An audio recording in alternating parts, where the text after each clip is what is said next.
talked Dr. McGuire into moving to Louisville, and I might have succeeded, but he has a teenage daughter who's a basketball player, 16 years old, and they just won the state championship. Right there from the WHAS 11 archives, that is the late co-founder of Humana, David Jones Sr., talking in his role of chairman of the healthcare giant. David Jones died in 2019. What we didn't know at the time of his death, he was writing a book. And then last year, right here, the video you're looking at right at the moment on WHAS 11, I showed you how Louisville sculptor Ed Hamilton is also creating a statue of Jones that will soon be unveiled by Humana. He showed it to us just last March, and it is the very first statue for Hamilton of a person that he actually knew on a personal level. He would come out of that suit in them short sleeve shirt, break that tie down, because he was a people person, Hey, how you doing, blah, blah, blah. And that's what I picked up on. Well, we are pleased to welcome here to talk about the new book, David Jones Jr. And David, your dad grew up in West Louisville, and he didn't really like to talk about himself, but he was such a successful businessman. So are you surprised he was in writing this book?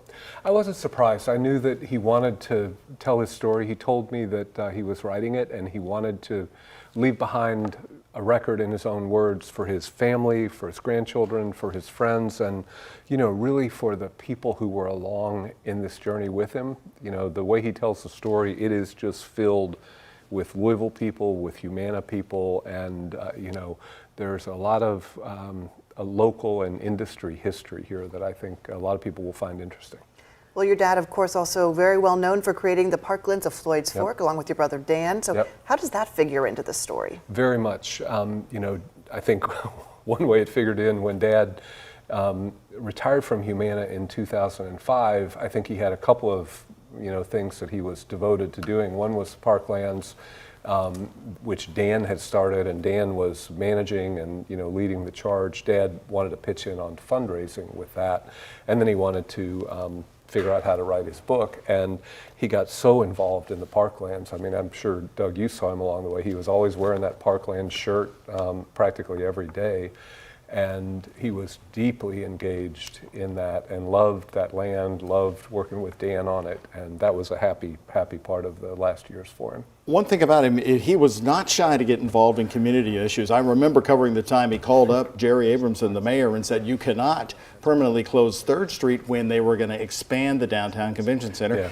That didn't happen. But also in 2018, he weighed into the issue of JCPS and called for state control of Jefferson County Public Schools. Does he explain in the book why he wasn't afraid to get involved in civic issues? Well, he talks a lot about, in the book, he tells the story of the attempt to close 3rd Street and why he worked to block it. And there's some funny stuff kind of about how the back room and the community organizing around that worked. There's a lot about the East End Bridge, about the preservationists blocking the construction of Walmart in West Louisville, which he very much thought was a foolish, obstruction. But he talks a lot about, he grew up poor in West Louisville. He had wonderful opportunities. He got, 19 years of government-paid great education, JCPS, U of L, and then the GI Bill.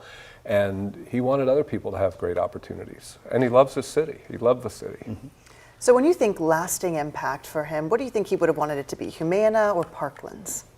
Well, I think both of those were important. He was proud of what Humana had done, but when he left in 2005, he didn't really give it a backward glance. He told the successor, Mike McAllister, and later Bruce Broussard, the CEOs who followed him, call me if you want, but I will never be, bugging you about the company. He loved the Parklands. He thought that was going to have 200-year influence like the Olmsted Parks have on Louisville. But probably even more than that, I think he'd want his legacy, if you will, to stand for we can change things. I mean, he believed action changed things. He was a thinker. He loved, policy, but action, take action, and Action. make things better. A great Whether way it's, to- making, building in the city, blocking stupid things. We need to move on to our 6 o'clock news, but this has been a great conversation. Thank you. What a legacy. Thank you so much. Thank you so A great much. way Thank to you for having wrap me. it up. We do want to tell people that the book will be for sale in local bookstores starting in mid-September. You can pre-order now by going to the publisher's website, oldstonepress.com.